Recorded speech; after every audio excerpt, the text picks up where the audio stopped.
él pagaba la cantidad de dinero que le daba la gana, que repartía el dinero como quería, que él tenía que quedarse con una parte. Fue como la confirmación de que él estaba estafándonos dinero. Vivo en Cuba y me estuvieron estafando durante casi 2 años, pero como todo en esta vida, el camaleo. Hola, ¿cómo están? Mi nombre es Rolando. Por si no me conoces, soy un bailarín cubano que todavía vivo en Cuba. Bueno, si eres nuevo por aquí, te invito a que obviamente te suscribas a mi canal, le des like a este video, ya nada más empezando me dejes un corazoncito para saber que te está gustando lo que estás viendo. Para ponerlos un poco en contexto, esto fue una compañía a la que yo siempre quise entrar. Siempre tuve como ese sueño, pero lo veía súper inalcanzable. Más que nada era por inseguridad, por mi físico que era súper delgado. Este grupo era de bailarines súper exclusivos incluso con su contrato. En el momento que me dieron como la oportunidad, no entré directamente como un bailarín contratado, sino que entré a modo prueba. Me tomaron para un videoclip donde yo fui parte de los bailarines. Yo me sentía parte de la compañía. Con el paso de los meses volví a ingresar a la compañía y empecé a pertenecer a una cantera. Mi sueño se estaba haciendo un poco realidad, que de pasar a pensar que era imposible ya se estaba haciendo un poco posible. La idea que yo tenía, mi objetivo, era poder firmar ese anhelado contrato. ¿Qué pasó? Que ese contrato nunca llegó. Con el paso del tiempo empezaron a pasar muchísimas cosas que nosotros ni nos imaginábamos. Empezamos a trabajar en muchísimos lugares, en muchísimos videos, muchísimos eventos. El pago era completamente diferente a las personas que tenían su contrato. Estábamos trabajando la misma cantidad de tiempo que las personas contratadas y a la hora de pagar, pagaban muchísimo menos. A veces nos pagaba la mitad, a veces nos pagaba solamente una parte o incluso a veces ni nos pagaba. En realidad él no era nuestro jefe, era nuestro coreógrafo. Se llenaba la boca de decir que nuestros jefes no querían pagarnos, no querían darnos el dinero simplemente por el hecho de pertenecer a esa cantera. Bailarines agregados. Empezaron a pasar los meses y los meses y los meses y nosotros nos empezamos a preguntar que dónde estaba ese contrato, en qué momento lo íbamos a firmar. No era solamente yo, eran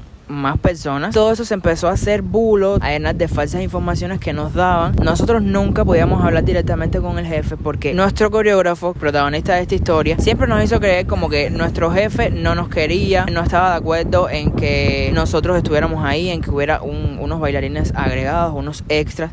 No estaba de acuerdo con nada de eso. Nos hacía entender que sí, que podía llegar el momento de firmar ese contrato, pero que realmente no se sabía cuándo iba a ser. Y de repente en otros meses te decía que sí, que ya estaba próximo. Se estaba evaluando la posibilidad quizás de firmar a un bailarín. Siempre fue pura mentira, pura falacia de este señor. Había que tener presencia, había que tener imagen, buena vestimenta. Tenía que pedirle ropa a mis mismos compañeros de trabajo. Todo eso al final nos hacía sentir mal a nosotros porque era como que teníamos que pedirlo todo para poder cumplir. Por más que nos esforzáramos, ese contrato nunca llegaba. Ese contrato venía con el sello de tú pertenecer a la empresa. Además de eso venía con un salario mensual. Lo mínimo que cobrábamos entre 15 y 20 euros. Si nosotros cobrábamos esa cantidad, los contratados obviamente cobraban 6 veces más que nosotros.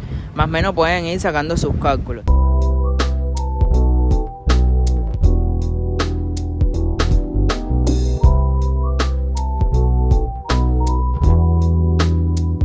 Empezaron a suceder muchas cosas, no solamente con nosotros, también con las personas contratadas, tanto estafas, sanciones innecesarias. En el contrato había un apartado que decía que no se podía sancionar a las personas cuando se enfermaban y a él no le importaba, a él les quitaba el dinero, les quitaba el cobro. Incluso me acuerdo, tuvo que faltar y por yo faltar ese día, él decidió quitarme poco dinero que me pagaba, que en ese momento eran como 15 o 20 euros y yo estuve ese mes literalmente pasando hambre sin cobrar un peso. Por sus manos pasaba todo el dinero y entonces él lo hacía llegar de la manera que le daba la gana y repartía el dinero como le daba la gana. Lo solucionaba rápido, mandaba a la gente para su casa y se quedaba con ese dinero. Una de las cosas que también pasó, lo más agresivo por decirlo de alguna manera, estaba a llamar la atención, se ponía enfrente de ti a gritarte, a decirte malas palabras, a decirte que lo hicieras bien, pero no de una manera adecuada, no, se ponía a gritar, a faltar el respeto. A uno de mis amigos se le para adelante y le dicen maricón de mierda y eso fue un suceso que a nosotros nos dejó súper en shock.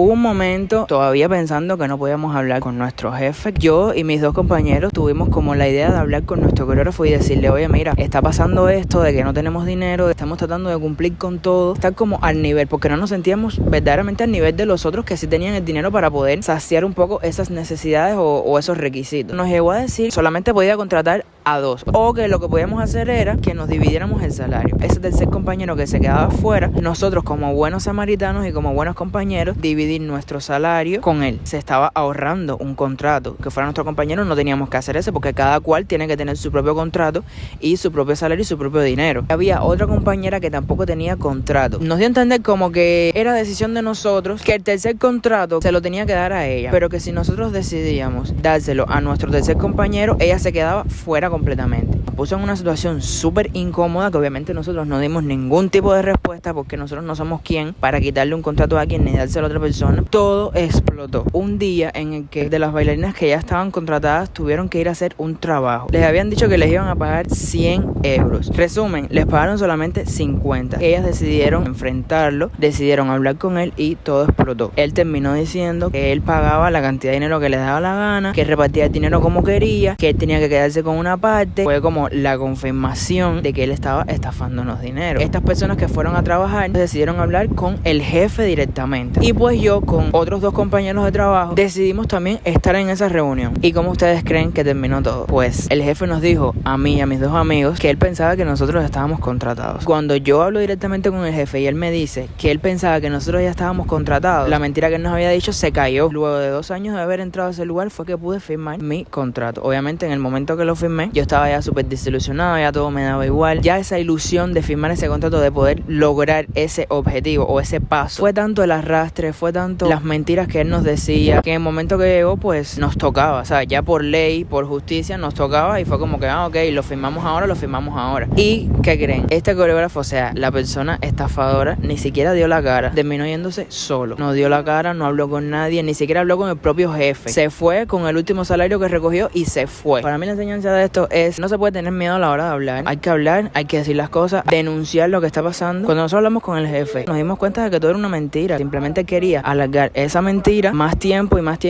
para seguir estafándonos dinero, para seguir quedándose con dinero y para seguir teniéndonos a nosotros, sus bailarines, bajo su sombra, y poder así enriquecerse él más, tanto monetaria como de poder, de sentirse él que era el poderoso cuando en realidad era una mala persona, por no decir una barbaridad. Todo cae por su propio peso, que el karma sí existe. Muchas veces tuve ganas de irme de ese lugar, incluso me ponía hasta fechas, decían estas fechas si no he logrado el contrato me voy.